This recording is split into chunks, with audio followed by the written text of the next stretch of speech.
In keeping with tonight's theme, how is a Leninist view of the working class important today? Well, first of all, good evening, comrades, or afternoon, morning, whatever it is, wherever you are. Welcome to this Workers' World Party discussion on Lenin and the working class. This is the first of several discussions leading up to the International Assembly Against Imperialism, which will be held in January 2024 on the 100th anniversary of the death of Vladimir I. Lenin.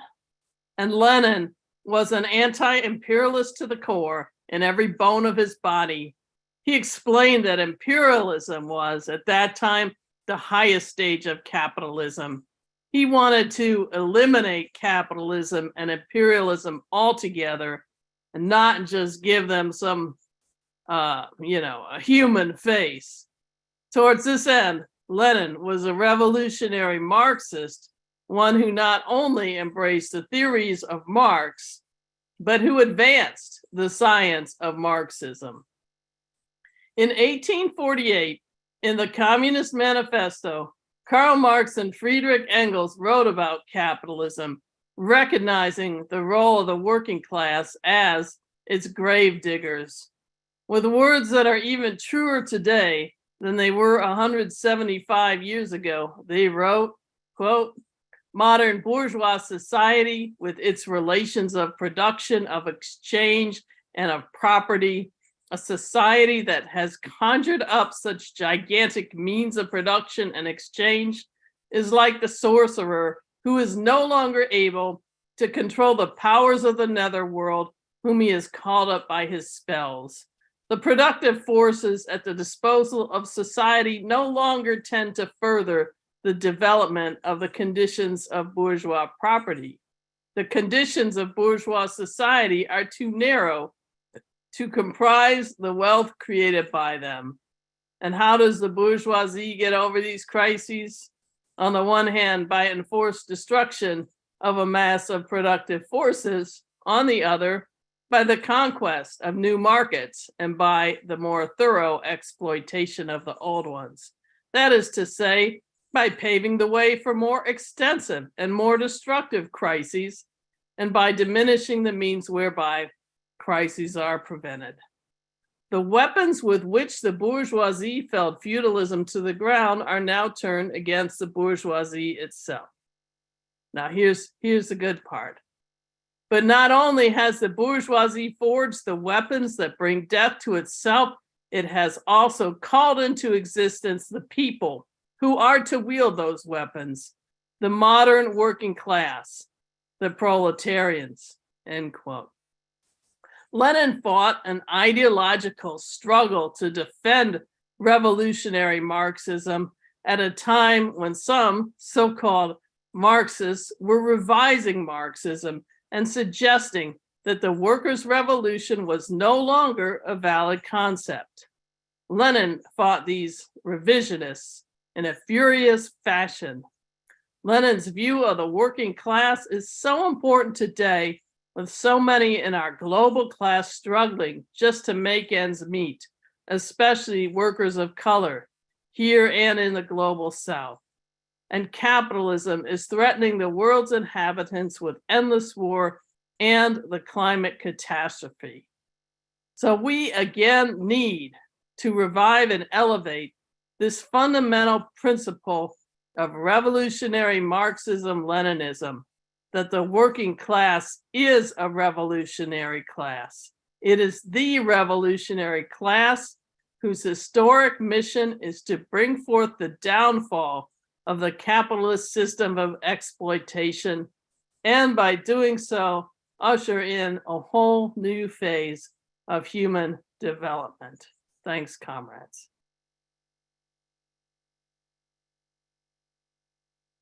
Thank you, Martha. And Lenin sure has a turn of phrase with the sorcerer from the netherworld. I love it. Next speaker is RJ Red. He is a member of Workers' World Party in the Buffalo branch and is active in labor struggles and the anti-imperialist movement. They helped organize the first recognized Starbucks union in the US in Buffalo, New York. RJ, what's the relevance of Leninism in the Starbucks labor movement?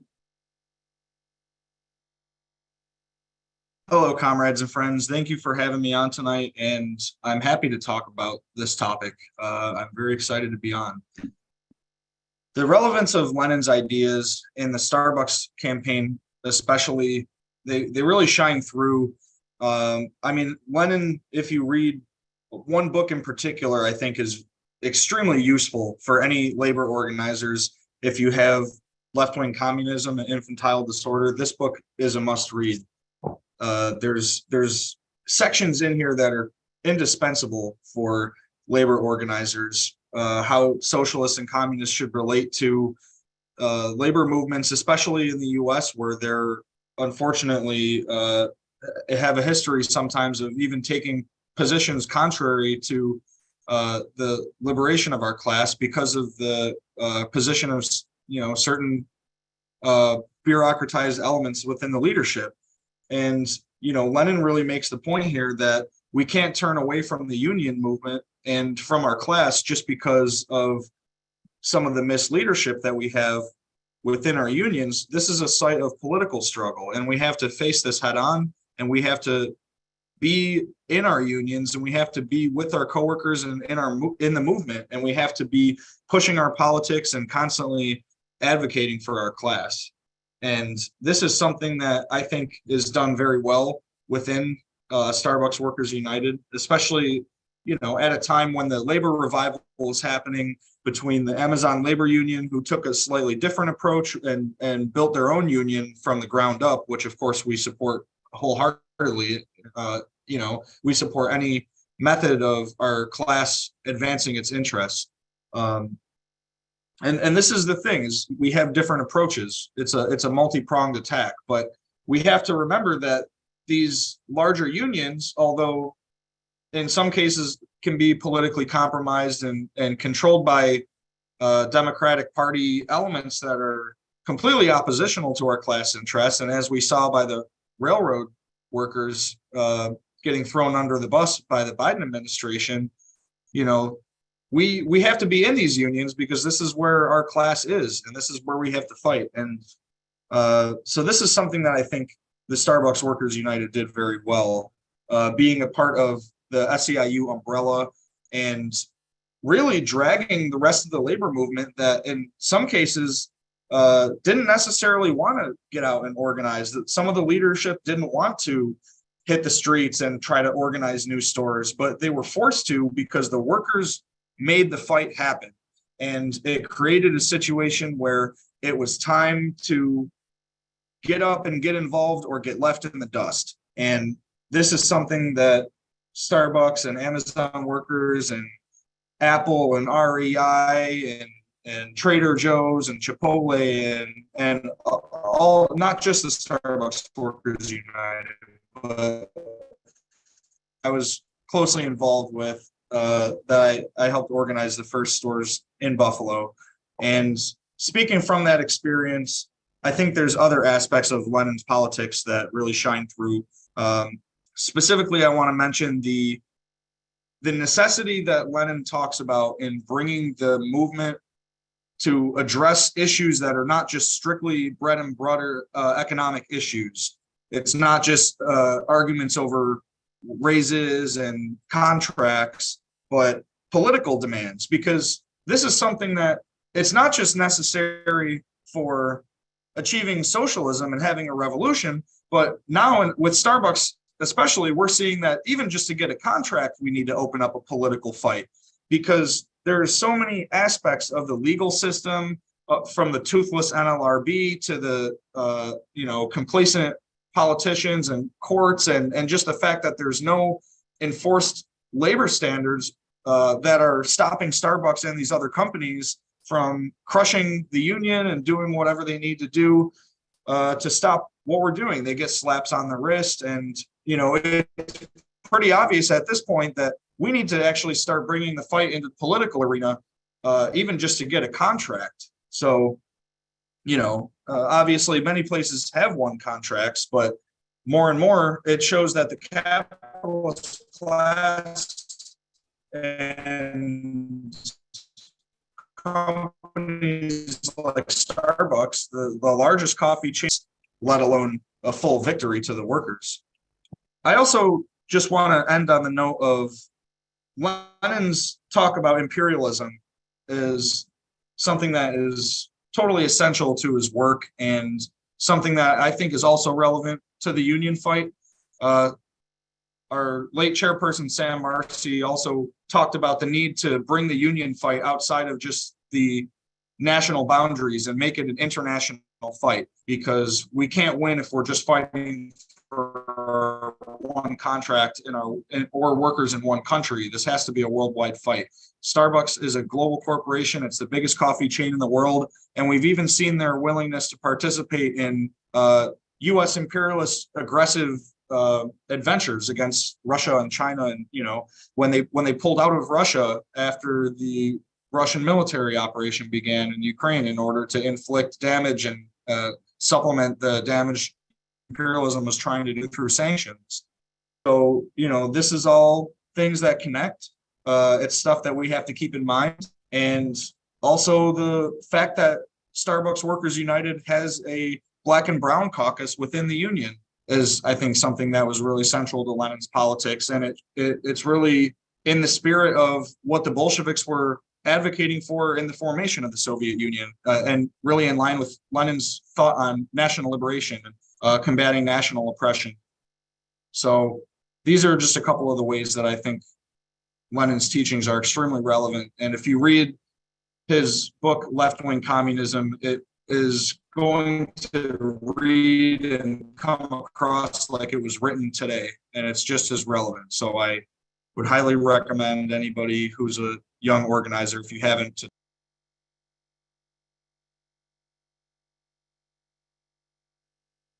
Thank you, RJ. Great stuff happening in Starbucks Union. Our next speaker is Phoebe DePadua, she, her. She is an Educational Development Officer of Gabriela, New York. Gabriela, New York is a militant women's organization fighting for national democracy in the Philippines with a socialist perspective. Phoebe, what's the role of the Filipino working class in advancing the people's democratic revolution in the Philippines? Hello, warm and militant greetings, comrades. I'm very glad to be part of this important and relevant webinar by the Workers' World Party, focused on advancing the struggle for workers' power in the United States and across the world. So without a doubt, the leading class in the Philippine Revolution is the proletariat, or the working class. History has shown that the Filipino proletariat is the most advanced, productive, and political force in the Philippines, because it has dared to lead the people onto the road of revolutionary armed struggle against their foreign and local oppressors. The proletariat is also the class that has gained the most experience and lessons in the concrete practice of the Philippine Revolution. The Philippines is a semi-feudal and semi-colonial country, so the main force of the Philippine Revolution is the peasantry. Due to the semi-feudal and semi-colonial character of the Philippines, a basic alliance of the working class and the peasantry serves as the stable foundation of the National United Front in the Philippines.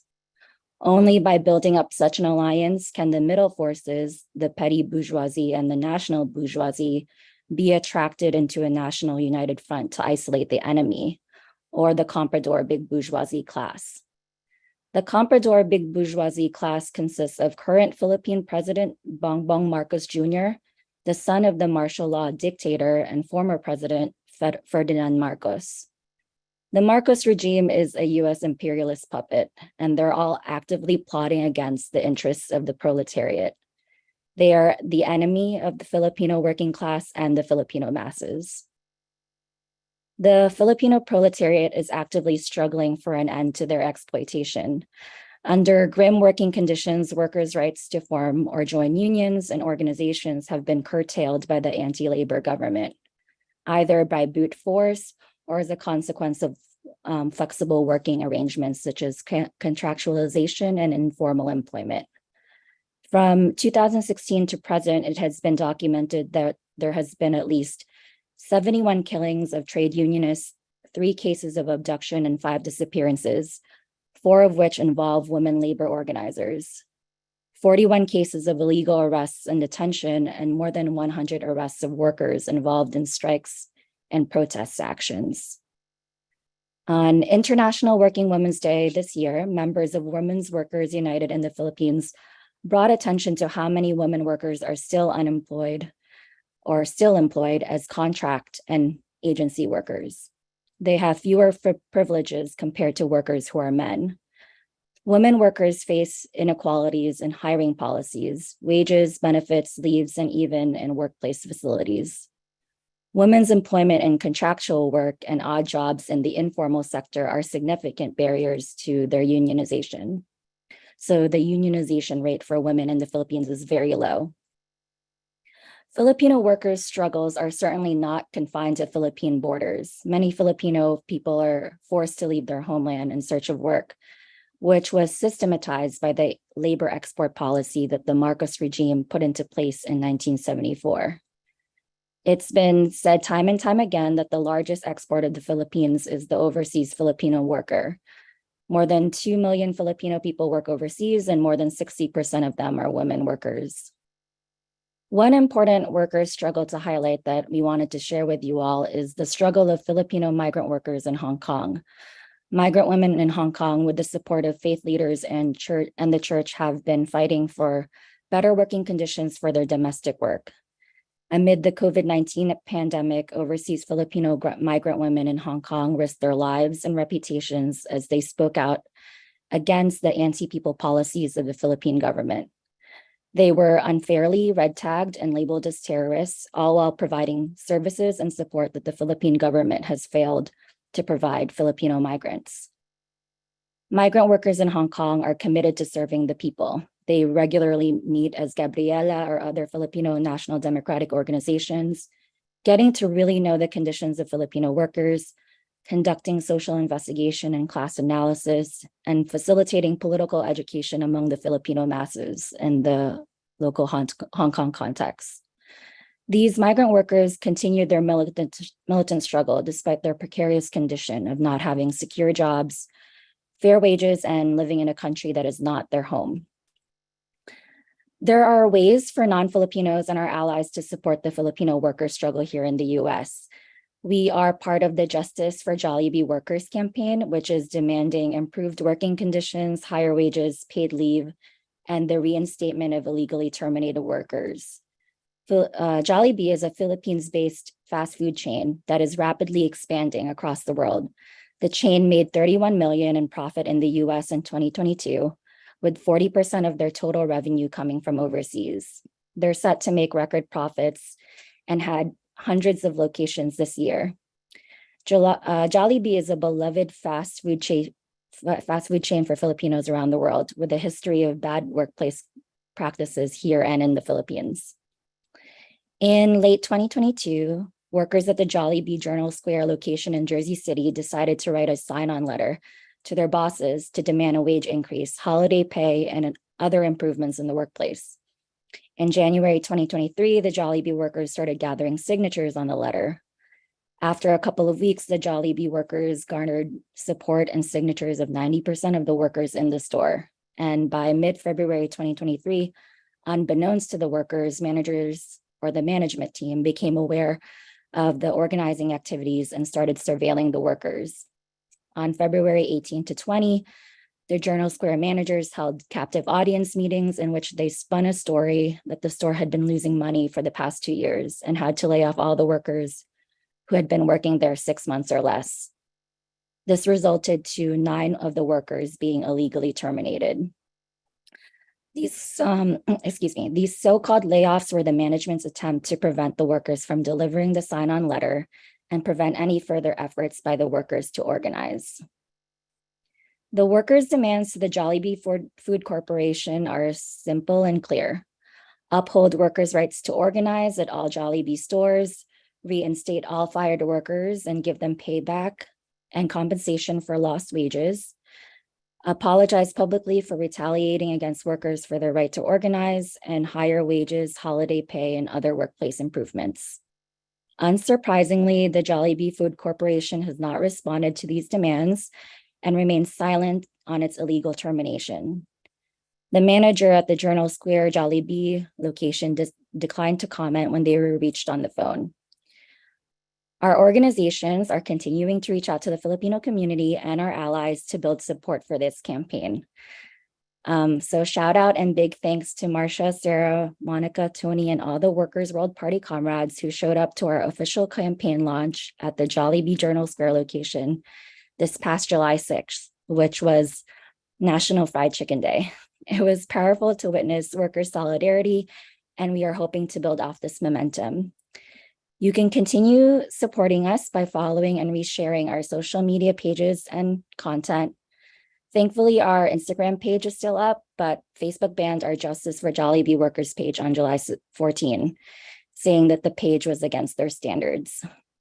Facebook is the most commonly used social media site of Filipinos, and the now banned Facebook page was a place where thousands of supporters, mainly from the Philippines, expressed their solidarity. So we ask that you also speak out against Facebook's censorship of the campaign's page and show up for any other actions that we plan in the future. I have a link tree along with a website that I'm going to include in the chat that you can all refer to look for ways to get involved with the campaign. And I see that Marie is on the screen, so I'm going to try to wrap it up because I'm over my 7-minute time mark. And just to say that it's imperative that the most oppressed working classes awaken the consciousness of the majority of workers to be united against the common enemy, the imperialist ruling elite here in the belly of the beast and its puppets and lackeys across the world.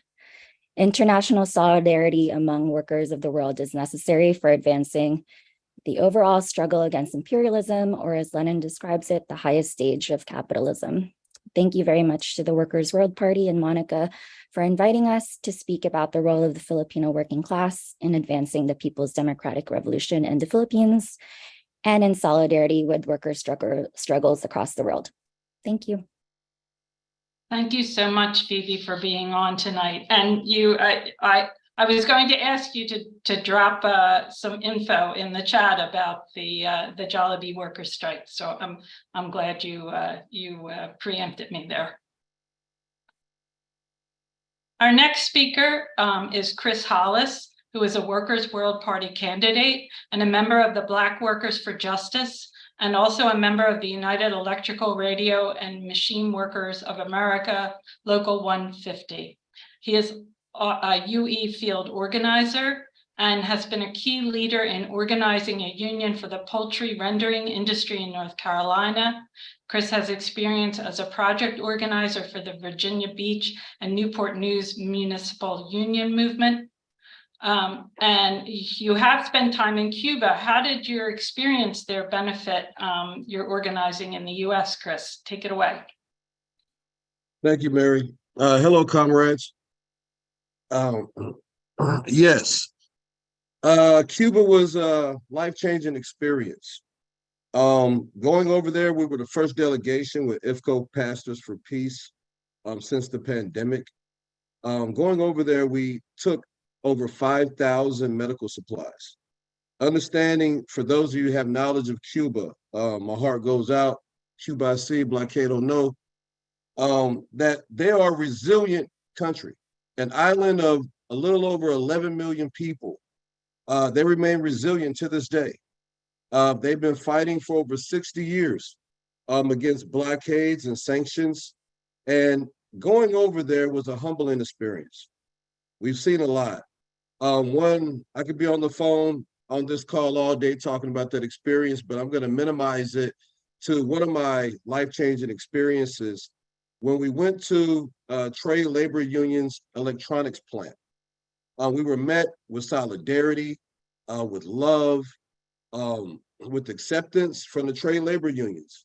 I found it phenomenal how the trade labor union employees had a good relationship with the boss. That's like unheard of in the US, right? But they worked together. And I think a lot of that came from them being a strong, resilient, people. And they don't back down. We actually went there and I asked one question to the trade labor unionists that were giving us a tour. And that is, how do y'all organize to build unions? And it was translated. Again, they didn't understand my question. So it was translated multiple times until they understood what I was asking them. And they sort of chuckled and said, we don't organize. If you work for a job, it's a union comes with that job. And I was like really, breathtaking by that. And I'm like, wow, only if we had that in the US, how easy it would be, right? But they actually meet with their Secretary of Labor on a quarterly basis about their collective bargaining contract agreements. And the knowledge was just so overwhelming. The rich history of revolutionary was so overwhelming that I brought it back to the US and sat down and figured out, like, how can I really spread this knowledge to the working class?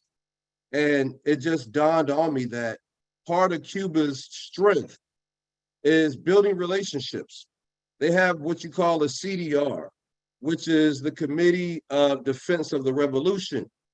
And homelessness is almost extinct over there. Why? Because the community comes together and they help each other. If you go without food, somebody's going to feed you. You go without shelter, somebody's going to house you. They look out for one another. And that is like one of the most strongest points of solidarity I've ever experienced. I actually brought up a lot of that knowledge back. I've implemented what I was learning, and I see how we all are a force of change. Education and training, we get that knowledge. A lot of what's hurting our workers and, our economy is fear. Workers and jobs are standing up every time you turn on the TV, everywhere you turn around. But what is the driving force of these workers saying, you know what, we need to organize? It's when you get tired, when you become educated and knowledgeable of your labor rights, of how to implement political actions, because we know those political actions create laws that keep the barriers with the workers and, the rural class, right? Keeping us divided. But at the end of the day, I'll tell anyone and I'll challenge anyone, there's no greater power than workers standing together in solidarity. The working class has more power than we get credit for. But if we all link and join hands in solidarity and fight each other's fight and support each other's fights, we will cause change in this country and around the world. And so with Cuba, those trade labor unionists, they've really empowered me and a lot of my other comrades to take this back home and to help educate and teach the working class to be able to stifle the fear that's in a lot of us. Like the average worker doesn't even know their labor rights, in Virginia Beach right now, we are treading upon historical ground where we have collective bargaining. It was passed in 2020. We're working on an ordinance right now. For the first time in Virginia Beach history, we now have workers that sit on the collective bargaining task force, which is the city council task force, so that they can help build the framework of what collective bargaining looks like for municipal workers. These workers are signing up other workers. They're leading their own meetings. They're holding meetings with city councilmen on a regular basis. They're building these relationships with our community allies, the teachers unions, the community activists, churches are all standing behind these workers with the fist up because they understand without these workers, the city can't operate. The city can't function. So look at yourself, look at your workplace and ask yourself this question. Do you know your coworker who you may have worked around for 2 to 5 years, if not longer? Do you know their birthday? Do you know how many children do they have? Do you know what their workplace issues are? These are things we must ask ourselves because we have an extended family in our workplaces. All of us are in the same struggle. We're in the same fight. But if we come together, we band together and unify. And to me, that's what union means when you unify. It's not an outside organization that's going to come in and wave a magic wand over your conditions and say, okay, everything's great. No, the union is you, the everyday working class that stands in solidarity with your coworkers. They have your fist up because y'all want things to change, because the boss is getting too much and y'all getting the crumbs off the table. But without you, they can't make the money. You know, they can't make the product. So you have a valuable role to play. And I think that if we all come together in these workplaces, and 4 logistical operations will crush our economy, and that is sea, air, rail, and freight. That moves this country. And we must stand in solidarity in all 4 of those areas. Unions, organizers, the unorganized to get organized, we must all come together. To me, that is like one of the most powerful statements we can make, and we will send a trend start to turn in this country. But I took a lot of that from Cuba. I still affiliate with a lot of our trade labor union comrades, constantly holding discussions, constantly learning from one another, and just trying to implement this power into the working class, into every fraction of the working class, because we all play a vital role in keeping this country functioning. But we need to be paid what we weigh, right? We need to be treated with fairness, with respect, with dignity, because we're not just a labor force out here. We're the driving force that keeps this country running. And, you know, it's due time for reparations, along with a lot of other things that have been, you know, owed to us. So again, thank you for your time, comrades, and I yield the floor back. Thanks, Chris. You really took what you learned in Cuba and brought it home for us. It's inspirational. Our next speaker is Gabrielle Gemma. As a telephone operator, Gabrielle built a rank and file organization that won a union for 18,000 and won the first national affirmative action in employment against racism and sexism at AT&T. She was women's coordinator of the J.P. Stevens boycott, traveled through the Midwest for Job is the Right campaign, and helped lead labor against apartheid and national work against the first war on Iraq. Gabrielle currently does outreach to workers and is in the struggle against racism in Louisiana. Welcome, Gabrielle. What are the tasks of revolutionary socialists in the labor movement under the current stage of capitalist war economy? Thank you, Marie. And congratulations to Chris. It's been a long struggle for UE to gain collective bargaining rights for public workers. And the right was won, not from the goodness of the hearts of any legislatures, but the consistent struggle that was waged for such a long time in North Carolina as well as Virginia. The time is short, so I just want to bring up a number of points that I feel are important to be able to discuss, perhaps at a later time. We can certainly see, with the temperatures being so hot, here in Louisiana and Texas, Arizona, New Mexico, Mississippi, and Alabama, that a conference of workers just on the issue of climate change and environmental destruction would be good from the point of view of the workers taking into their own hands this issue. Too often, this issue is done by nonprofits who seek to just get legislative action, which has not been coming. Fossil fuel production in Louisiana has been expanded tremendously. The Biden administration has authorized more offshore and pipeline drilling than even Trump did. But for the number of workers that are in Louisiana that are in the oil industry and in their communities, for them to have an independent organization of oil workers and oil communities to take on the oil companies, which owe them so much over the years. When the oil industry is booming, they don't give it to the community and the workers. And when the market falls, the workers face long layoffs and their communities suffer. I think that it's so important that our work involve the workers themselves taking leadership and becoming the leaders of struggles that involve their own lives.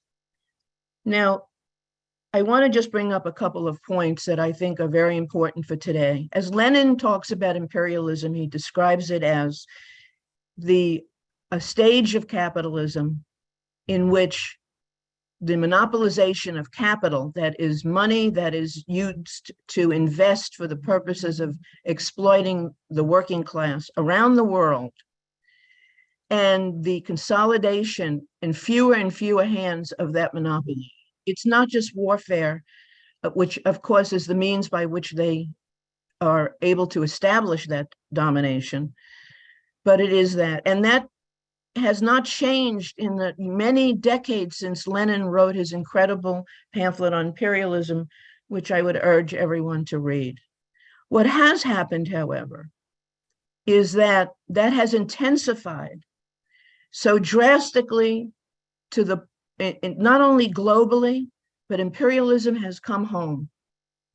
The control of capital and monopolies in the United States and the effect that is having in causing the lowering of the living standards, wages, and conditions of the working class here is enormous and sets the stage for a greater global class solidarity.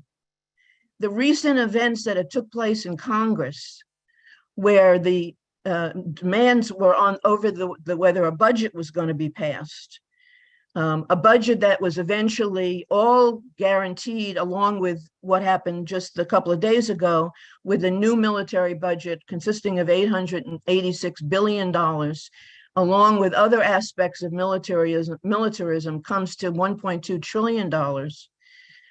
But the fact is that has been intensifying. And they don't mention that along with that is, for the year 2023, $663 billion in interest payments for the debts on that militarism paid by the federal government.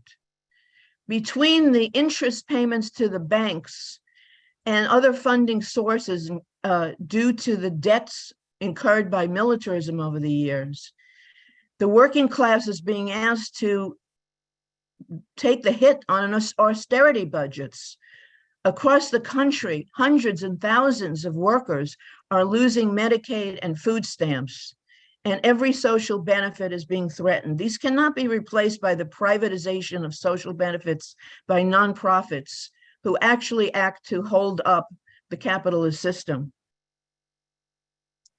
So what is happening here is every city, state, every transit authority, every social service is under the grip of debt and interest payments and beholden to the banks and the private equity sources of capital.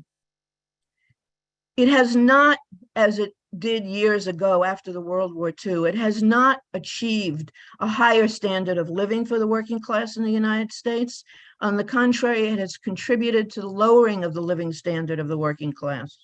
And by that, I mean all sectors of the working class, but especially, as always in everything, because of national oppression, it has hit Black and Latina and other nationally oppressed people the hardest, but has also extended itself to significant sections of the white working class, certainly here in Louisiana and other parts of the South.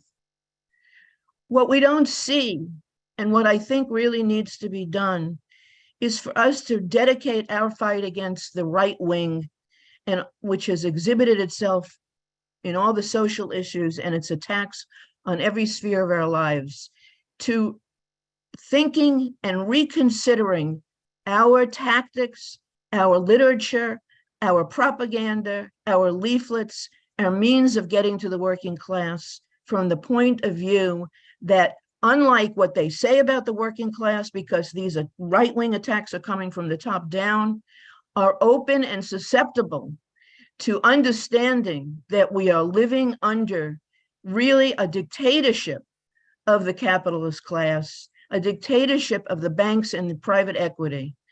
We can't go about merely talking about policy.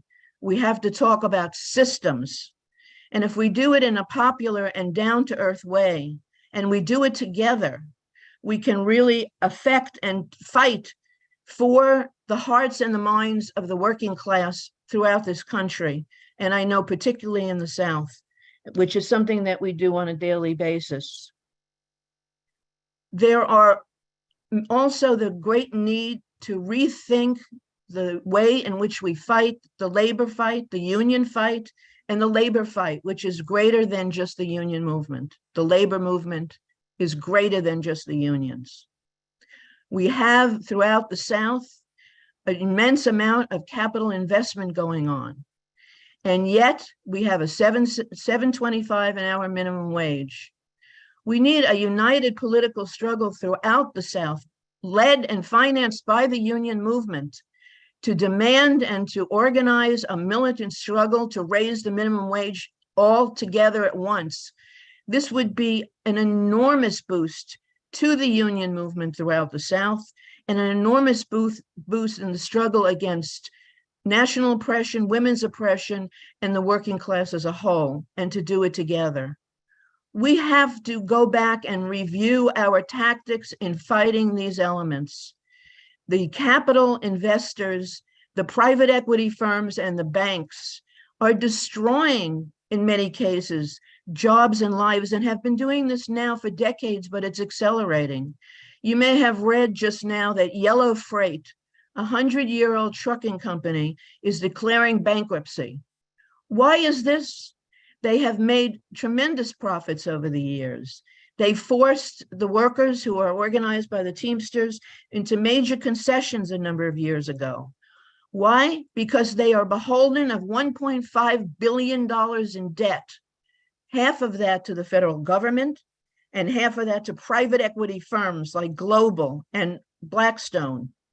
Warrior Met Coal, where workers took huge concessions to keep the mine open in Alabama, a mine which is made up of Black and white workers who together fought side by side for 2 years on a strike, were the victims of an equity, Blackstone equity, as well as Global.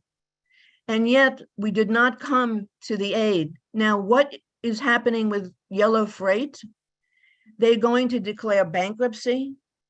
Well, I would urge everyone here to read a pamphlet that Workers' World Party put out called High Tech, Low Pay, in which Sam Marcy talks about other tactics and strategies for the working class in the fight against planned closings and bankruptcies.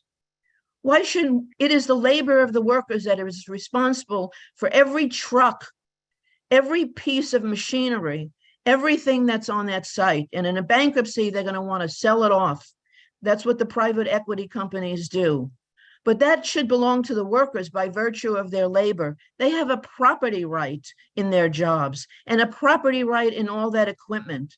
And we need to go beyond just suing and charging and asking for political relief in legislatures, but to taking concrete actions. The unions were being organized before they were legal. The laws of the NLRA for the right to strike came after the strikes. The inactivity of the labor movement then sent it backwards with the initiation of the Taft-Hartley laws. It has been the struggle in every case that has brought the movement forward. And what we need to do is to get out from beyond the typical ways in which we accept class relations, that they own it all, that they're private property, that the banks and the private equity firms can just call the shots. These industries, the labor of workers in the South, needs to be organized by challenging the, I'm sorry about that, the challenging the status quo, by challenging the labor relations. We must challenge private property.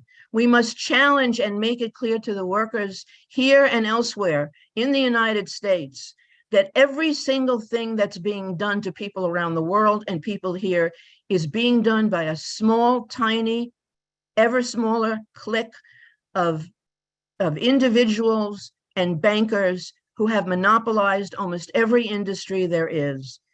And we have to open our minds and have discussions about new ways to fight back against them. The material conditions of the working class in the United States has changed unequally. We know that for sure, but it will lead to new ways in which the communist movement can and should reach out to directly, not only by social media, but in person, to the working class of all nationalities, to defeat and fight the right wing and to ultimately lead us on the path to the overthrow of the capitalist system. You're here. Thank you, Gabrielle. Our next speaker is Brenda Stokely. Brenda is of African and Indigenous heritage.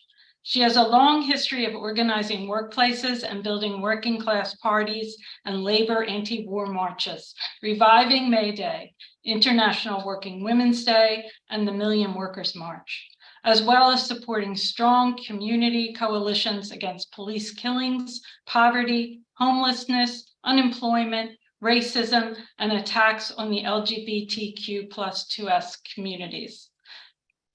Welcome, Brenda. We're really glad to have you here. Can you describe for us how to inspire others to resist the way you do? I think it's something that I was fortunate enough to see people fighting back, either in my family, on my job, in the community. Unfortunately,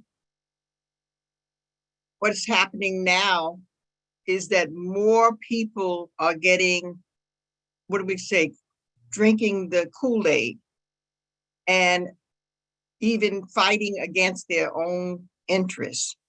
Why is this more prevalent? They've always had the ability to do this, but it's just gone way out because they have so many ways to dominate where you get your thoughts from.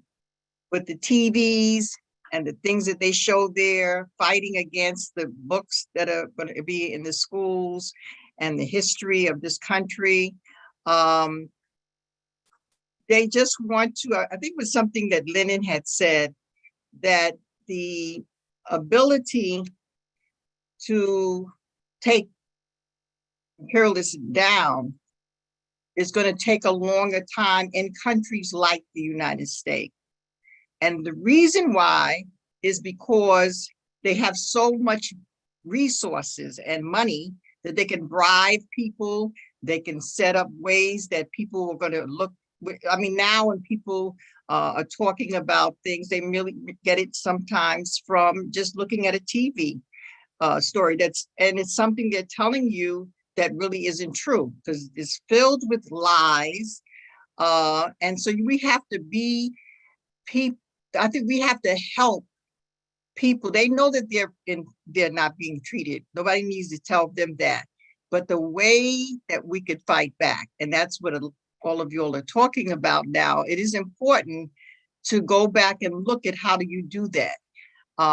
Because people are getting information in a whole different way than most of us are coming up, the older people that are here on this webinar. So if you are in a situation it's so toxic that all it does, it tries to make you to believe that you're the person, you're in poverty because of your own doing, not any other reason. And that everybody should enjoy gentrifying places and taking down buildings that people used to use as schools and everything like that, and then just build up some big castle looking kind of all glass place. So they're putting in people not they put in everybody, because we don't have any media. We don't control any media except for the ones that we come up, like your newspaper and stuff. But everything else is in their hands right now. And we have to find a way to try to get the information that they really need about how you can fight back. One of the things also is the idea of being afraid. They need to understand and see that there were people that actually even gave their lives or fought and lived to make things better in their generation, so that it can be done. It can be done, like a lot of people were thinking that they were going to crush the people in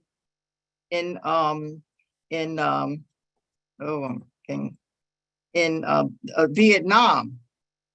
And Vietnam didn't have everything. The people didn't have all the weapons and everything, but they beat them. So we have to help people, direct people, help people with, I don't know, films, with meetings or whatever, to let people see that this is the real reality. What you're watching and the stuff that's being fed to you and your children and your family, that is not real. Those are just made up lies that they have to make you feel like you are no one, and that you should just be in that position because you're not the person that is needed anymore. I looked at this piece the other day where there was to look at the kind of, I think they said up to 27. These are their plans about how they're going to get rid of workers, basically, by coming in and bringing all kinds of ways that they could try to eliminate a worker and put a robot or something else to that. So if you look at it, a lot of these jobs that people have now, they have zero next to it. And one of the other things is they don't talk about poverty. They don't talk about the homelessness. They don't talk about health care. They just talk about the kinds of things that they're interested in doing, where they can get a lot of money and they can also at the same time get rid of the workers. So it's a double thing. One is in terms of people. I mean, I wasn't born thinking like this.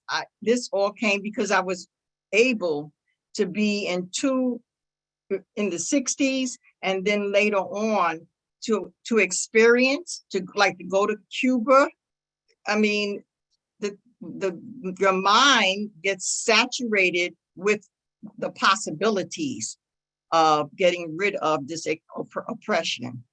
And if you look at, I looked also at that chart that they had, that people need to understand, and I think it was talked about earlier, that we are the people who keeps everything going.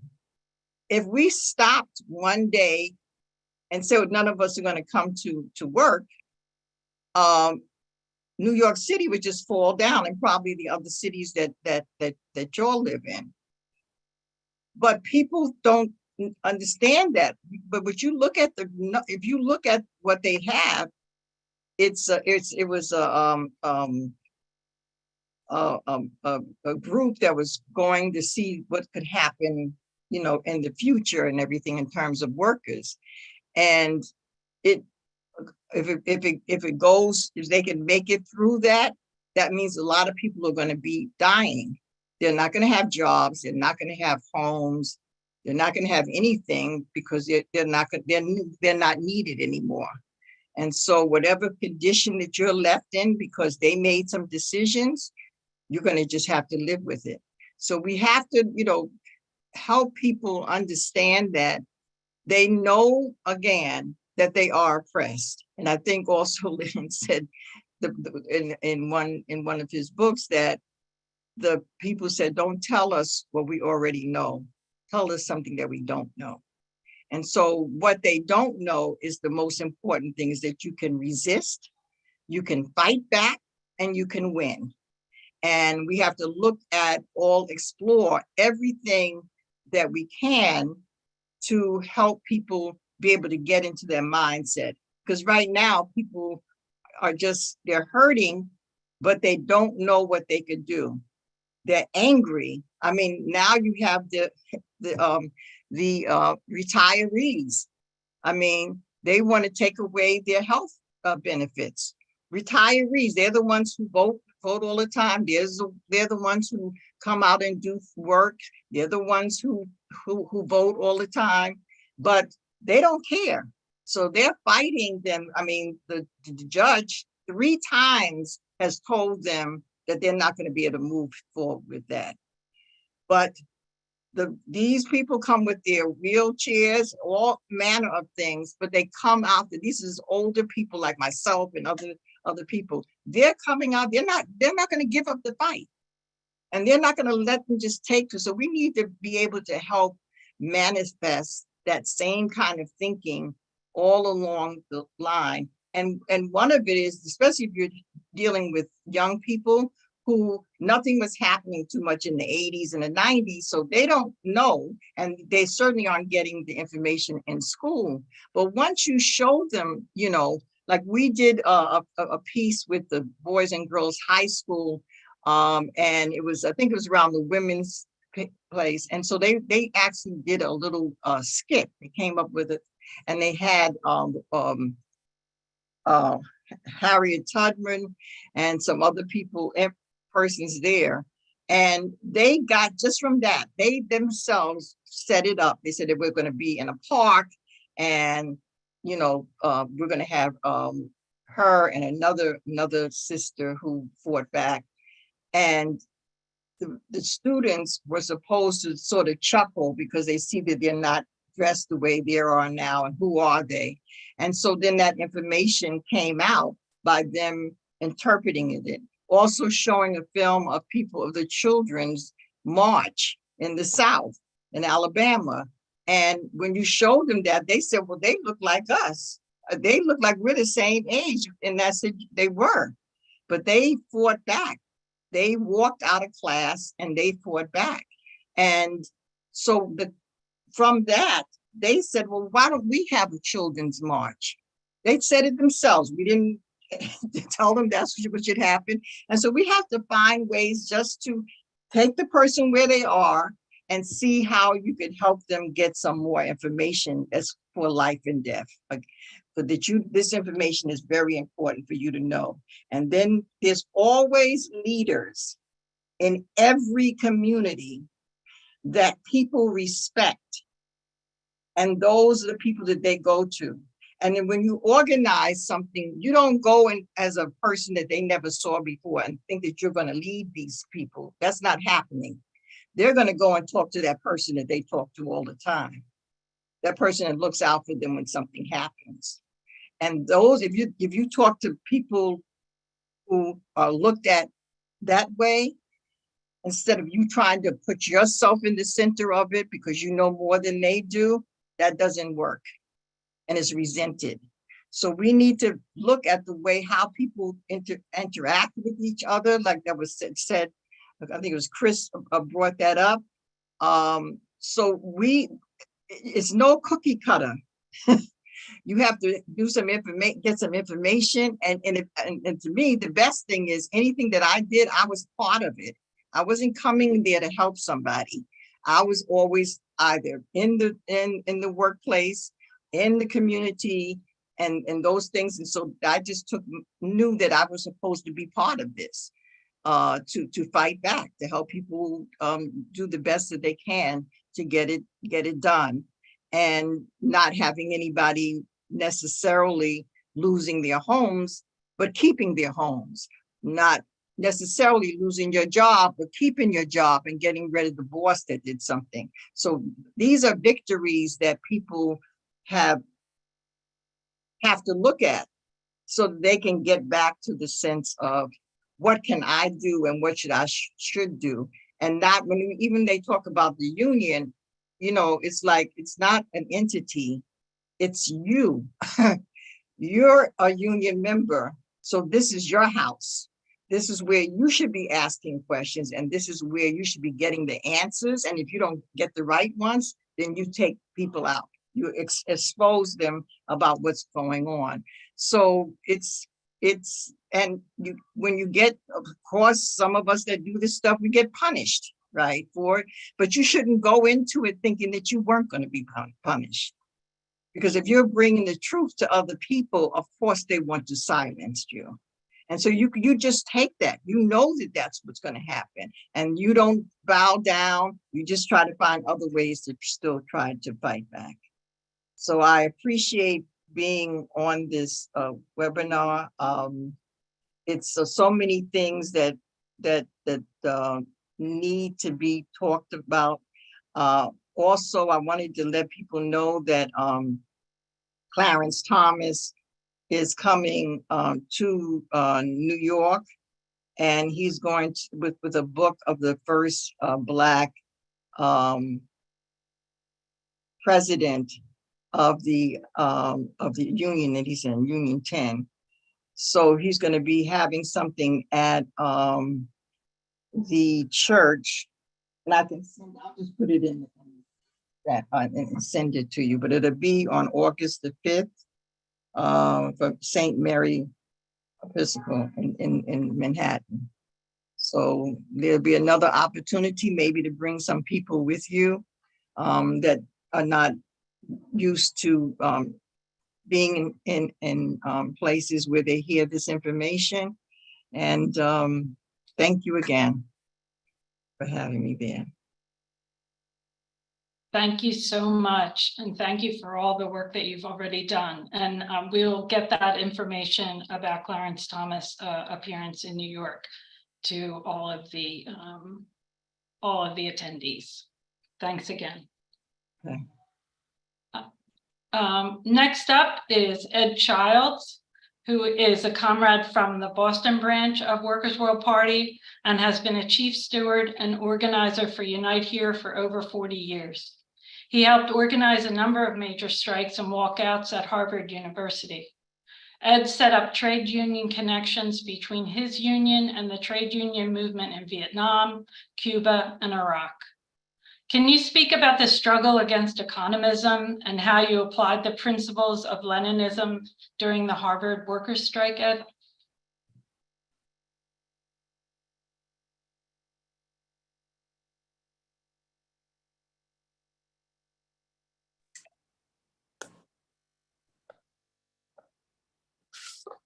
Yes, thank you.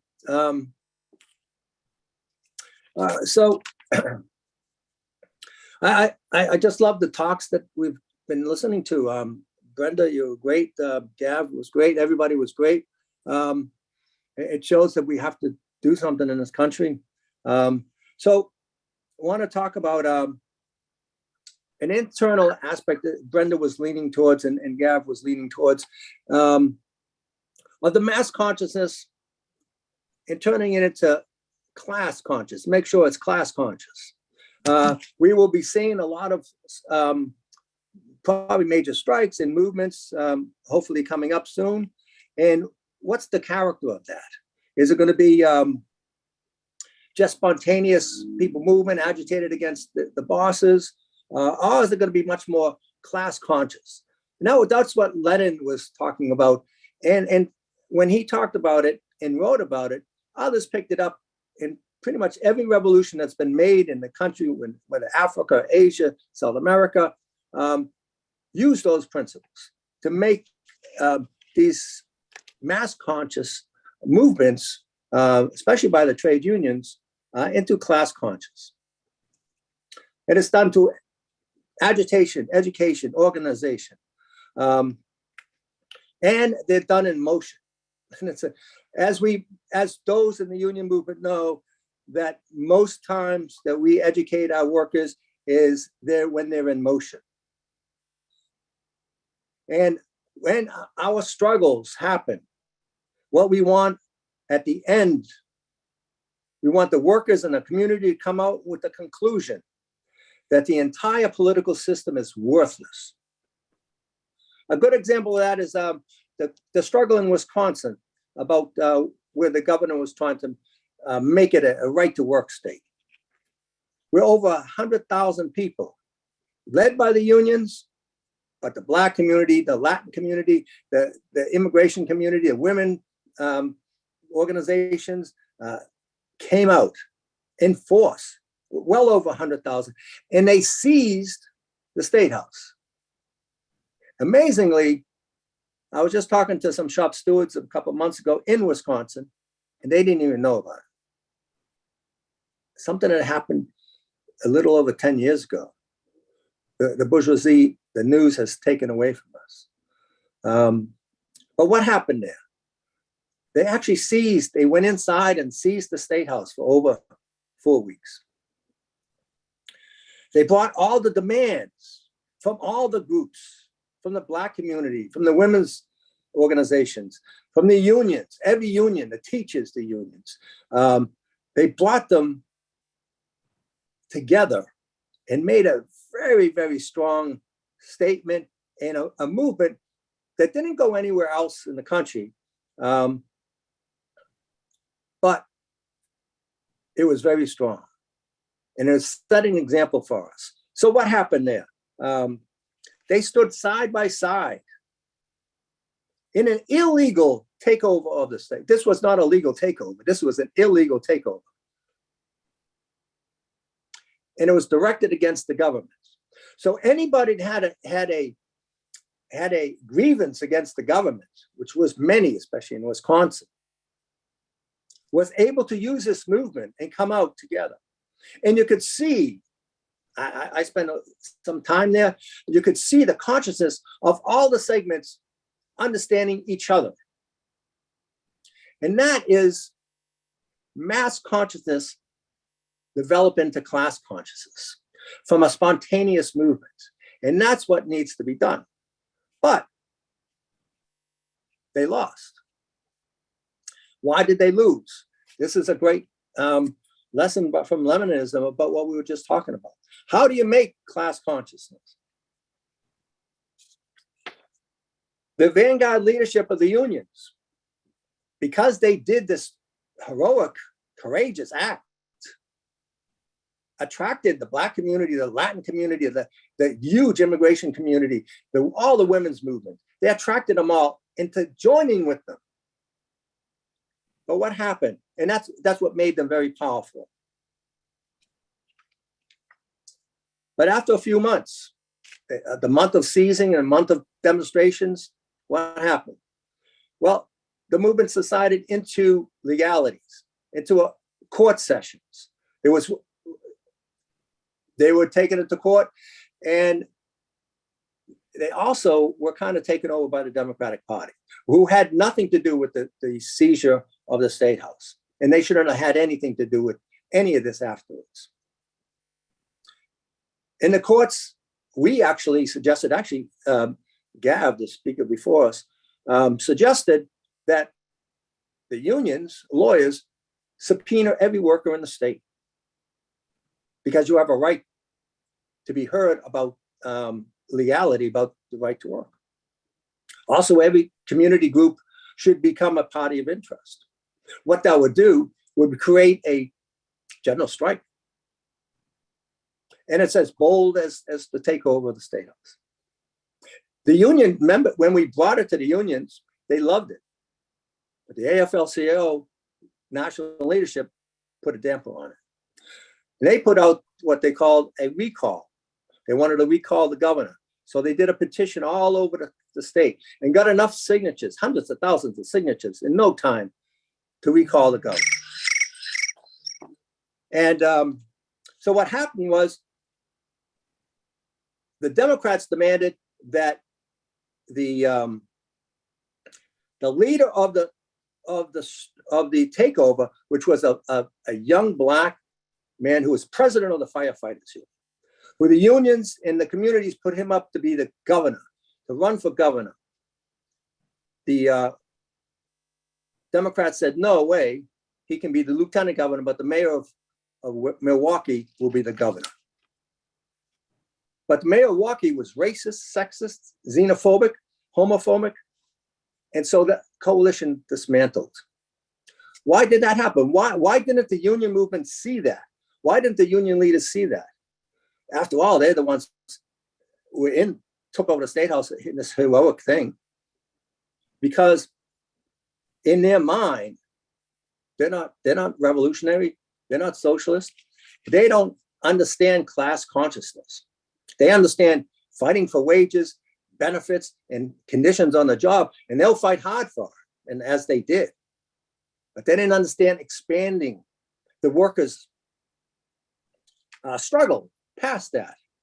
That's our job. And if we don't do it, what's going to happen in Wisconsin is going to happen everywhere in all struggles. I just want to bring an example of struggles that we did at Harvard University. We had a strike a few years back. Actually, this is a remnants of it behind me. This is a walk off the job. And a lot of people say you can't bring anything but wages and benefits to workers because they won't deal with anything, which is not true.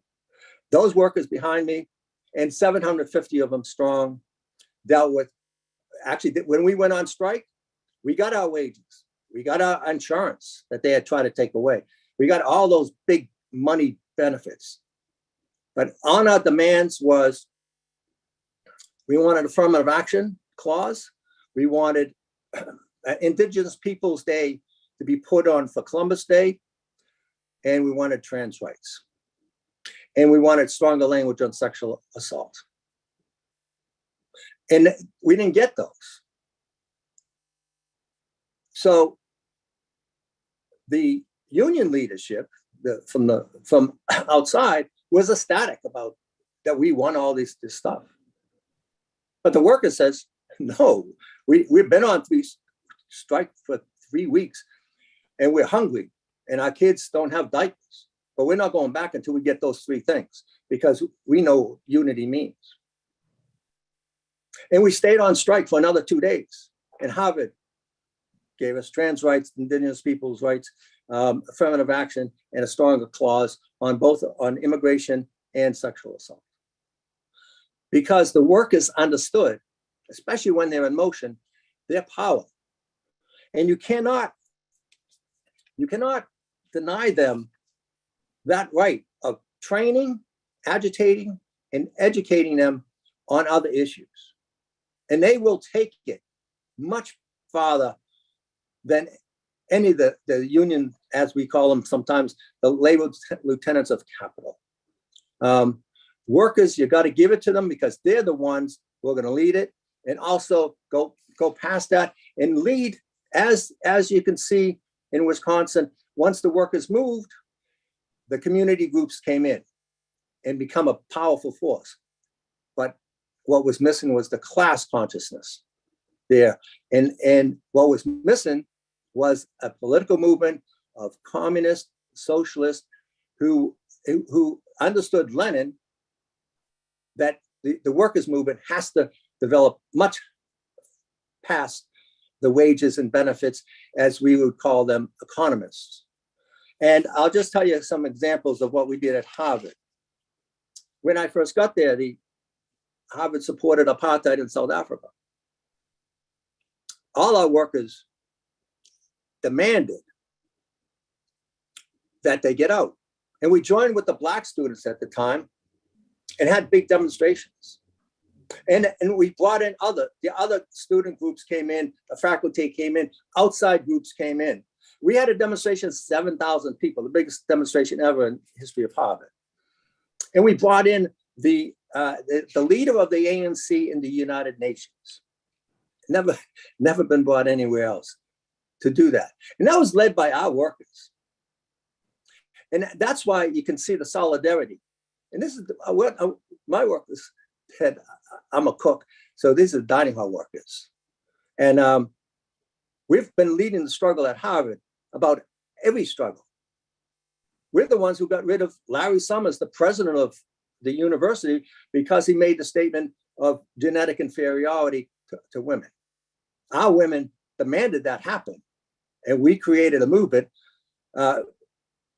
it took us 2 years in our grievance, calling this a hostile work environment. And we did it. We got the students, we got the faculty, we got some outside groups, and it was these workers behind you that led that. Let us not go with what the ruling class here says, that we cannot do it. The workers cannot do it. It's academia that's got to do it. It's the NBCs and CB and whoever else is left to do it. No, it's the workers that are behind me. They're the ones who can do it. It just takes time. It takes training. It takes the understanding of Lenin to do it. So thank you. This has been a wonderful forum. Thanks a lot. And I'm waiting for the bigger forum on Leninism, and working for this on internationalism. Just want to end with internationalism. When we went on strike, actually the day before we went on strike, the first solidarity we got that we read to all the workers, the 750 workers that work in the dining hall, 750 workers, we read, it came from Palestine. It came from the Palestinian trade union movement. The Palestinian students got it for us. You know what that did for our consciousness? It was just tremendous. And the South African trade union movement, they came the first day of our strike. Not only did they come with a letter, they actually had somebody in the area who came and read it to us. That consciousness was huge. So, but when you got the workers' base, the community comes in afterwards because they know you got the strength. When the professors needed something, they were going to do away with our dental. The professors asked our shop stewards to come to their meeting. They asked the dining halls, the dishwashers, the professors did. So please don't take any downtrodden, anything that says that we are not there. It's the workers' movement that's going to lead this, but we're not going to lead it by ourselves. We're going to develop class consciousness and bring everybody together. Thank you all. That's it. Thank you, Ed. Our last speaker tonight is Larry Holmes, the first Secretary of Workers' World Party. And Larry is going to talk about what we need to do to move forward. What does the working class need? Take it away, Larry. Mhm. Good evening, comrades around the country. First, let me applaud all the panelists. I got so much from your presentations. Most of you I've known and worked with for many, many years, and it's so good to see you this evening. I'll answer that question by saying a little bit more about why our party, Workers' World Party, is launching an international assembly against imperialism next January to mark the centennial of Lenin's death. We asked ourselves, how do we commemorate Lenin? It's okay to commemorate Lenin, but we want to do more than that. We want the event that we're in the early stages of planning to address the crisis today, the crisis of the working class, the crisis of the left, the capitalist economic crisis, the war crisis, the climate crisis. Gab is so right.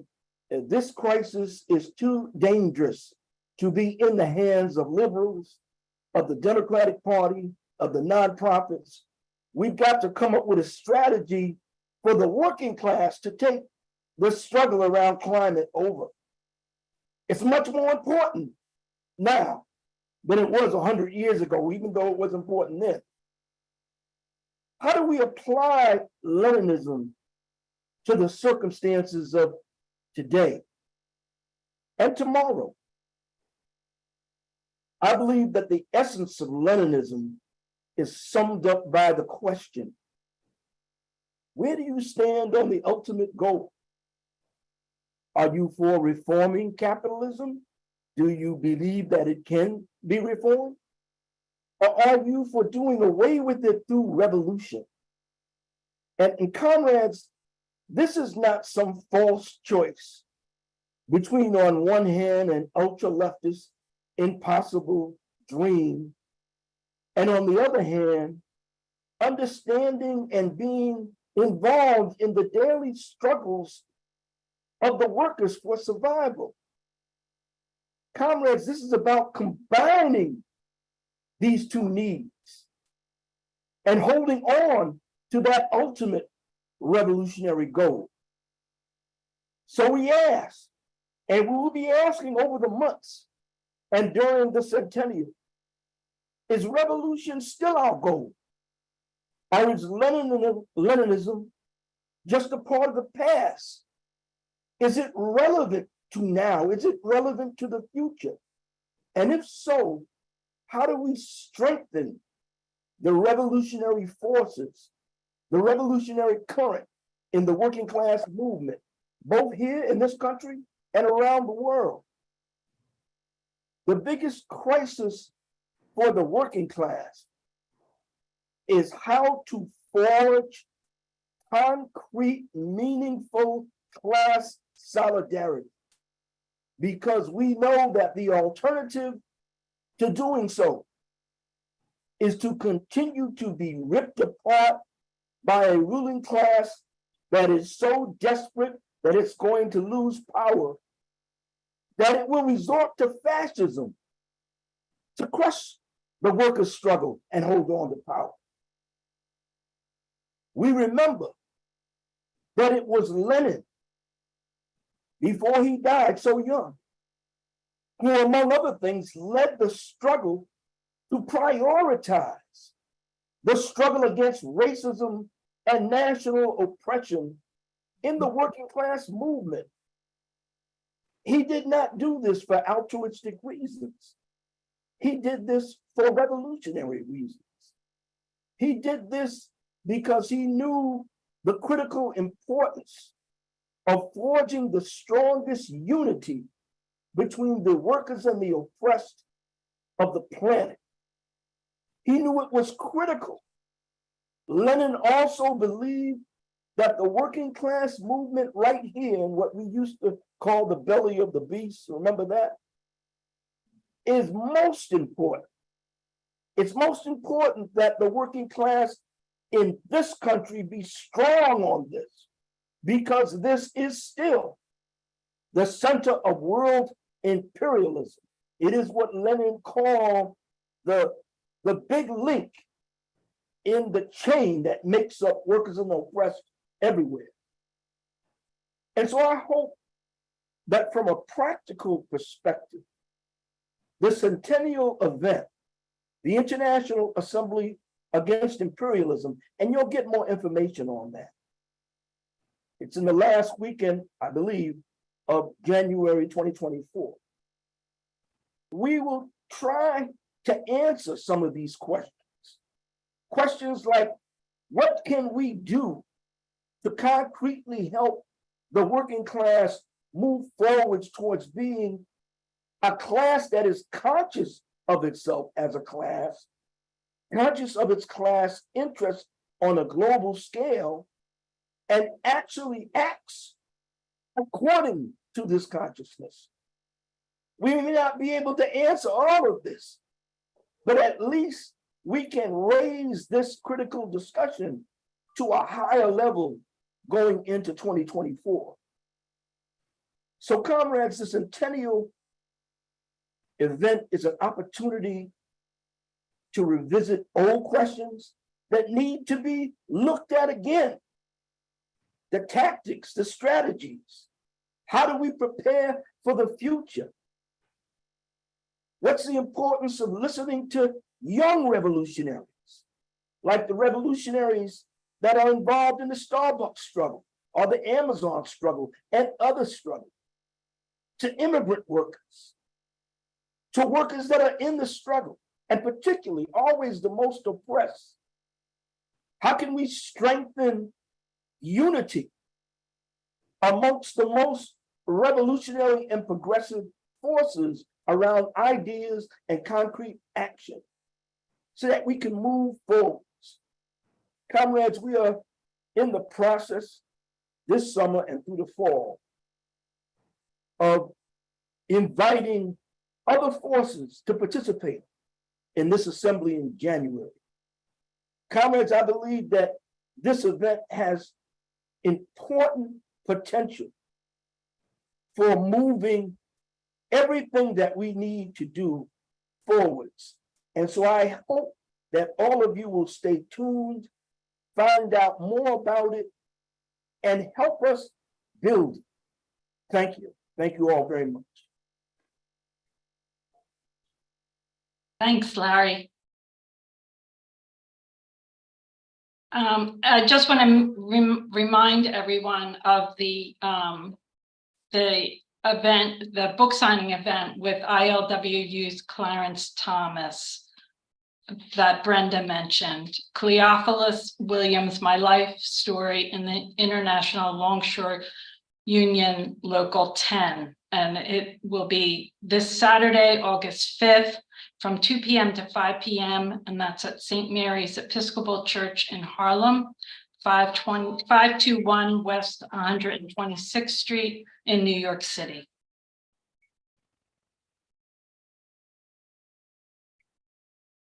So we'll move on to the Q&A section. And so if I could ask all the comrades to turn their cameras on. And I'm going to, we have 2 questions. And I think in the interest of time, we're already past the 90-minute mark. I'll pose both questions, and then comrades can raise your hands and make your, answer the questions and make your any closing comments. So the first question is, why do you think every struggle is a working class struggle? And why do Leninists see the need to build a global class-wide movement? And I'll ask panelists to answer either one or the other or both.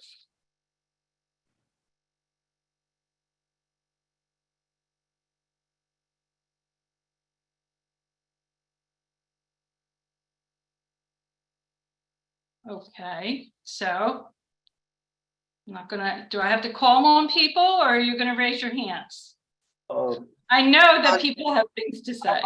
I'll chime in just for. All right, Larry, go ahead. I have to be careful because everyone who knows me knows that I have the potential to be long-winded, and I don't want to do that.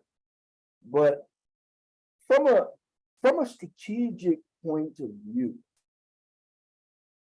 and it's in ways it's much easier now than it was in Lenin's time because of technology.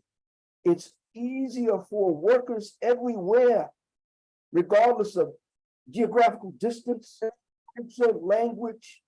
It's easier for us to be in touch. So, you know, just like, you know, what capitalism does, what we really do as workers, whether we're, you know, low wage or high wage, highly educated workers, we help capitalism to a certain extent because we help them develop this technology. But if we are smart as revolutionaries, we take this technology away from them, we usurp it, and we use it to organize workers on a worldwide basis. And so it's, you know, for every revolutionary, this is not new, but it couldn't be more important because of the events and the crisis that our class is facing. We have to strengthen genuine internationalism. That is, as the Comintern, the Communist International, saw it in Lenin's time, you know, moving toward a situation, and I'm not saying this is easy.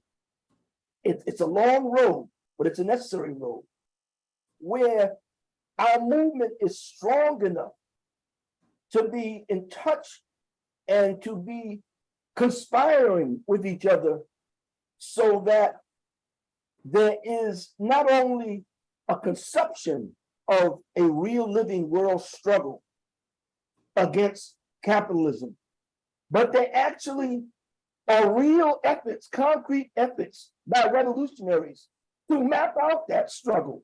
This is possible. It seems like a dream, but it's possible and it's necessary. Thank you, Larry. Brenda, I see your hand up. Yes, I just wanted to add something.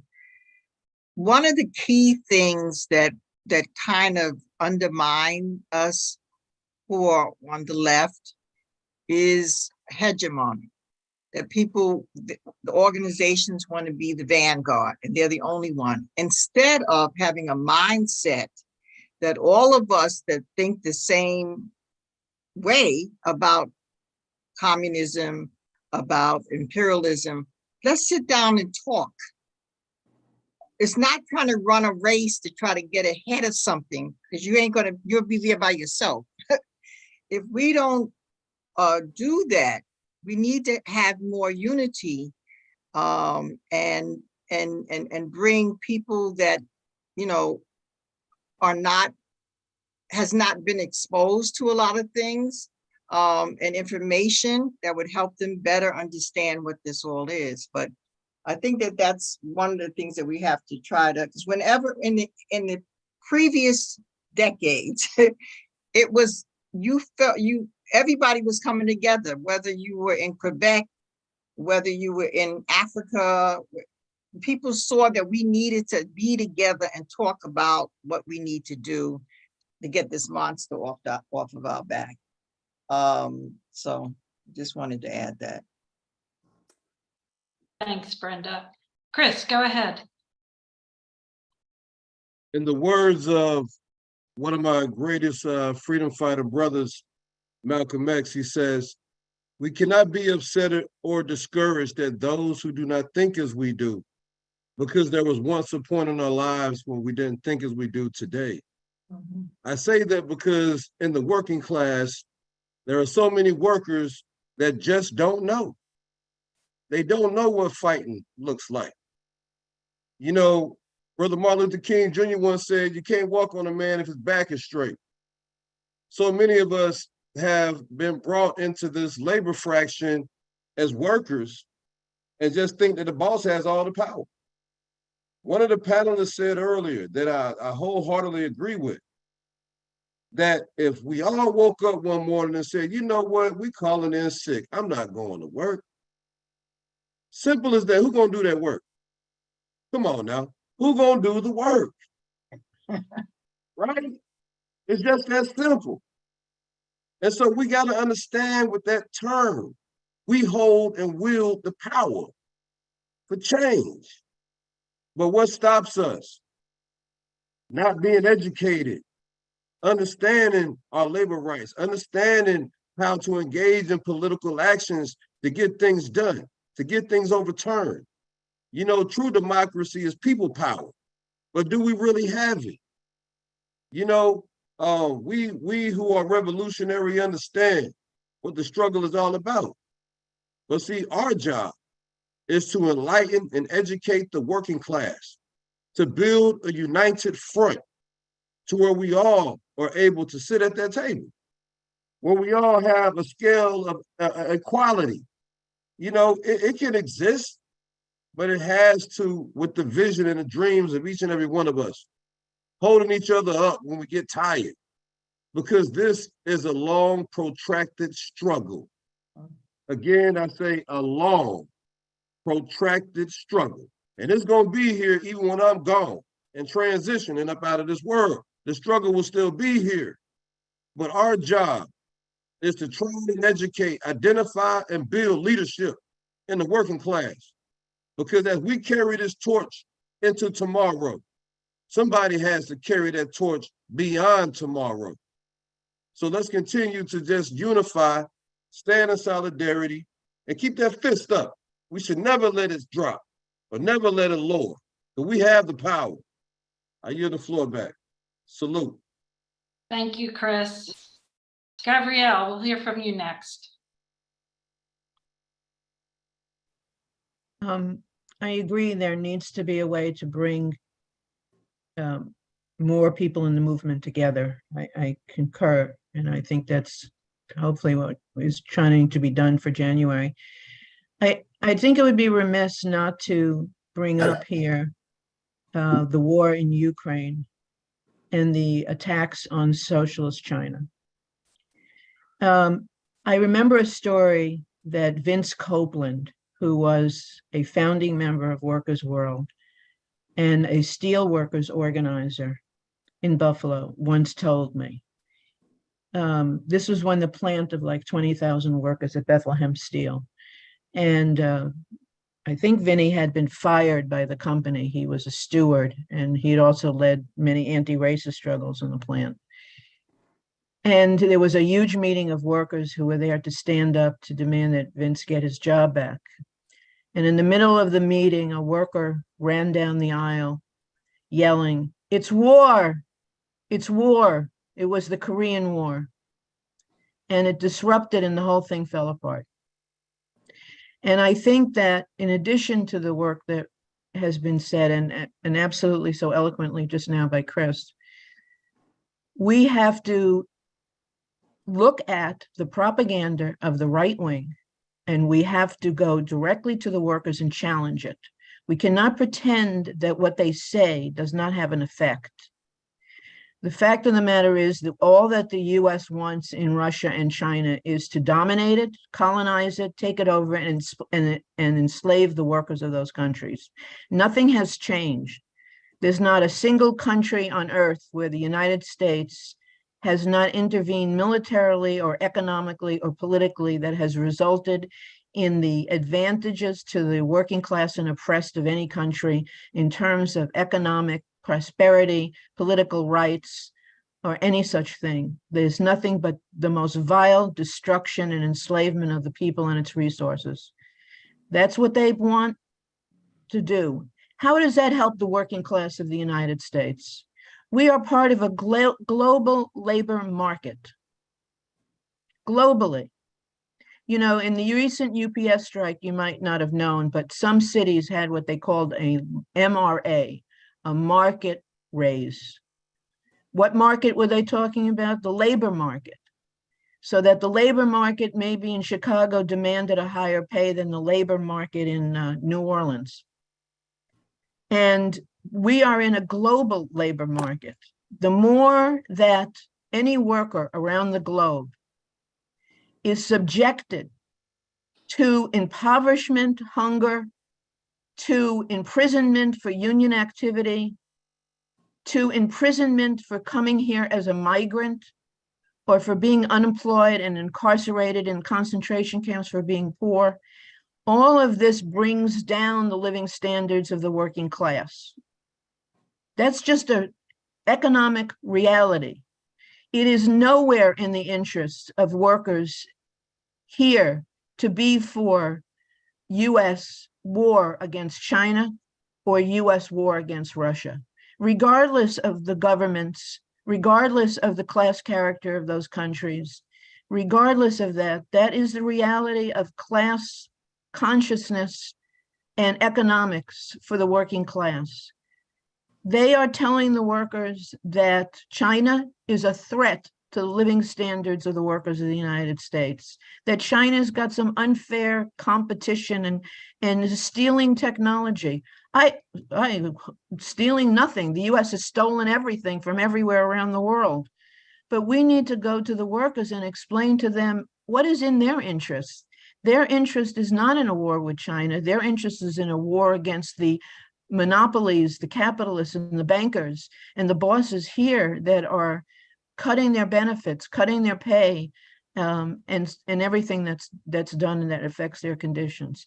We can't pretend that workers are not susceptible to the propaganda which is played incessantly in the monopolized bourgeois media and in all of its outlets, and also all through social media as well.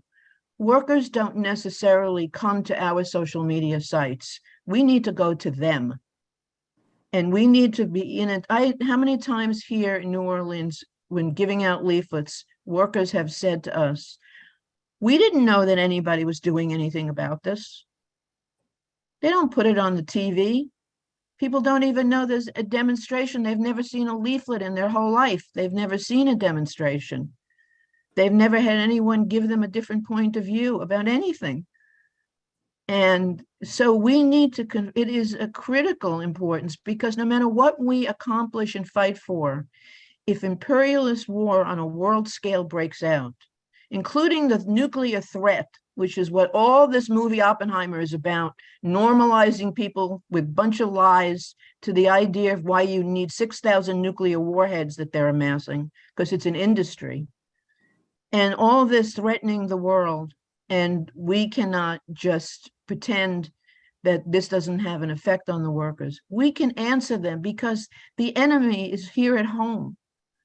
The enemy is, here in Louisiana are the oil companies, the ones who are causing high prices and food prices and so on, and high rents, not China. And we need to very much, in addition to the basic organizing work, which comrades have really so wonderfully explained, which is the heart of all relationships, need to be able to go to the workers with simple and clear. I've been to any number of webinars on the wars and on what's going on, and none of them end with a speaker on how to go and talk to the workers with a piece of literature about it in a simple, clear, direct, down-to-earth way that coincides with the realities of their own life and why it's not in their interest. And I think it's one of the tasks that I hope would be taken up in January, that not only the more unity in the movement, more understanding of the stage of capitalism at this point, how it really in essence is going to open more doors to the working class to raise their consciousness. But also, when we talk about internationalism, it can't just be in speeches to each other. It has to be by actually going and talking to the workers who, unfortunately, and even in the midst of their own struggle, can be directed and misguided. There was a time once when the Soviet Union had shot down a spy airplane, a civilian aircraft that was being used by the CIA to make spy flights over the Soviet Union. And the Soviet Union shot the plane down. There was this huge hysteria about it, but I will never forget that we did a simple flyer that was called 10 Questions and Answers about the KAL. I forgot the number of the plane. And we went to the Labor Day March in New York City with thousands of flyers and spoke to workers. It was only a few days later that it was finally exposed in the bourgeois media that this was a spy plane being horrifically, with civilians horrifically being used by the CIA as a host of dozens and dozens of spy flights. So the hysteria that gets whipped up against China, North Korea, or anywhere else in the world, we need to, it's not just we need to understand that this could derail a labor movement, a union movement, if it gets caught up in a patriotic fervor because it's part of the Democratic Party machinery or the Republican Party machinery, as some unions still are. And I hope that really talking with each other and sharing with each other what are the effective ways to reach workers on these issues in a clear, down-to-earth way that wins their hearts and their minds both, and to how we together in the movement in a more united way can go to the workers with concrete proposals for the struggle that affects them, but also to resist US imperialist chauvinism, racism, and national oppression, and imperialist war. Thank you, Gav. Ed, go ahead. Yeah, thank you. It's all these great talks, and yeah, absolutely right on all of it, especially the war.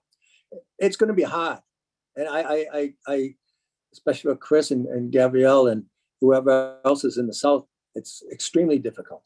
But we can do it. It's doable. You just got to do it right. It's training, education, and getting in there. I think Brenda said, no, you're not going to do it from the outside. You're going to do it from the inside. Just 3 examples I have. One is of police brutality. The police beat the hell out of and arrested 2 of our members. Actually, they were shop stewards, young black men from Lynn, which is right next to Boston, and arrested them. And they worked at Tufts University in the kitchens. We organized, it took a while, but we organized 500 workers to go to the police station in Lynn in the middle of the day and demand that not only they be released, set free, charges dropped, but the police be fired and charged. We had another demonstration of probably around 250 people. And we also organized people in the communities. It was great. And we got all those demands set. They didn't put the guys in jail. They put them on probation or something. But it was a great victory. Also, it was a great victory inside the union because the workers could see that it could happen. There was a lot of debate. As Gabrielle said, there's a lot of bourgeois propaganda, like, oh, they probably did something, they probably did. No, it's we won the day. The other thing is that this is going back to the 90s, but I got my union to invite the trade union movement of Cuba up here. They did, they came. They actually didn't come because they went to the airport, the State Department stopped them, but we had the Cuban interest section. We had 50 workers and also a couple of dozen other union leaders come meet them. Now, the propaganda was heavy, as it is now, but it's doable. Took a lot of work, and we did get around 50 workers, but so it's doable. And it was a great meeting. The other thing is that if you listen to the Teamsters struggle, O'Brien said something that we probably should push more. When the Biden and the government threatened to step in and intervene on the Teamsters, kind of threatening what they did to the railroad workers. O'Brien specifically said to Biden, stay out of it. Told the government to stay out of it. That's exactly a class conscious thing. Now we should hopefully that spread to the workers. Hey, wait a minute, what side are we on and what side are they on? So I just wanted to raise that. The question of the war is huge.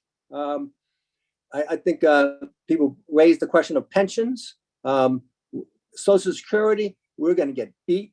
A lot of things are going to get beat because they're already given $150 billion. We have ammunition. We have a lot of opposition, but we got to go after it. And we're the only ones to do it. Everybody else has really been bowing down, capitulating. So, and those who know that this will devastate the movement. I don't care what we do. We can be the most powerful thing in the world. This will devastate you. So that's it. Thank you, comments. Thank you, Ed. Martha, I'm going to let you have the last word. Oh, well, okay, if you say so. Comrades, I don't have much to add. All the panelists were great. The opening comments and the comments in response to these important questions. But the question, why is every issue a workers' issue or a working class or a labor or a union issue, however you phrase it? It's an important question because unfortunately, there are some even militant union activists who think, oh no, you shouldn't take a position on the war. You shouldn't take a position for reproductive rights. You shouldn't take a position when the cops just kill innocent people of color. And that's not our view, and it wasn't Lenin's view either. And the Leninist view is that every issue is a workers' issue. queer oppression is a workers' issue. And there's concrete examples. Our comrade who was part of the Starbucks union struggle had to leave us. But when they organized unions at Starbucks stores, the company took away trans-affirming healthcare. They had a strike with Pride to protest that the company was making, in some stores, making workers take down Pride displays. The epidemic of police brutality, it's taking the lives of who? The working class, oppressed youth. Union members are burying their children. Union members are being killed. It's such an obvious working class issue. The right to decide whether or not to have a child, that's a working class issue. Every issue is a working class issue. The struggle against imperialist war, it's a class struggle. The capitalists want to take our children and send them off to war to fight other workers and oppressed people. It's not in our interests. It's the struggle against imperialism is a class struggle. The International Assembly Against Imperialism that we are building for, it's a class event, and the working class needs for us to have this event and talk about Lenin and Marxism and all the great Marxist revolutionaries, from Ho Chi Minh to Fidel Castro to Amilcar Cabral, Mao Zedong, all these great revolutionary leaders that understood that every issue was an issue that they could fight on.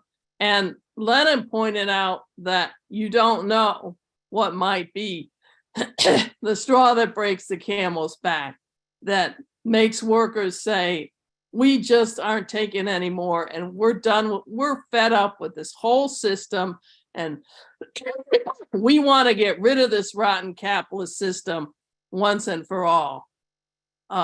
Whatever that triggers that mindset, we're gonna do what we can to bring this class struggle to its inevitable conclusion, which is a socialist revolution to get rid of capitalist exploitation once and for all. And that's our goal. And we hope that all of you who've stayed on this call the whole time, and those who had to leave early, join with us. We want to build the struggle and win the struggle. That's why we do what we do. Not because of just a belief that capitalism's wrong. We want to get rid of that system and make this world a free world once again. Thank you. Thank you, Martha. Wonderful.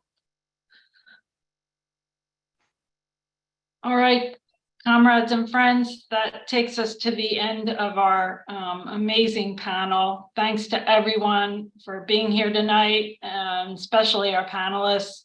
And also thank you to the Labor Fraction Webinar Planning Committee, which included Martha and Ed, Lynn Neely, and Jim Wallace, all members of the Labor Fraction in Workers' World. And thank you to our tech support, Teddy Kelly. Before everyone logs off, I'd like you to listen and enjoy a revolutionary poem from our dear beloved comrade, Minnie Bruce.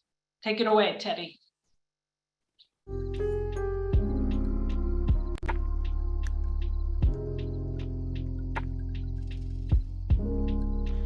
Forgetting to clock out.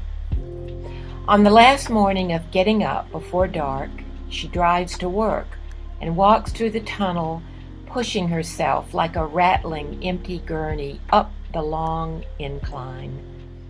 She teaches her last class, pain management, and tells the RNs, only the person in pain knows the level of pain. She stands in the empty room afterwards by the tangle of lift equipment and looks at how she set to work by age 9, cooking for family, and then in the grapevines, clipping and coiling the tendrils, tying up the green veins and arteries. She is done with all that. She goes into her office and cleans out her desk. The company is keeping her lesson plans, her reports on care, innovation, all the knowledge she made about the best way to take the pulse, the breath, a step. A few women come by and say, "Congratulations, we'll miss you." 2 friends make her a plaque, working class hero, because they remember the strike of 1983, how the security guards fired from inside the hospital on the nurses, how a car tried to ram through their picket line. That's when she threw herself onto the hood and stopped it. Even the doctors remember that. But neither they nor anyone else lined the hallways as they should have in her honor when she leaves that afternoon at 5:15 p.m., forgetting to clock out.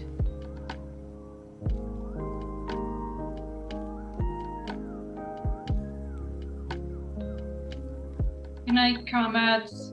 Build a worker's world.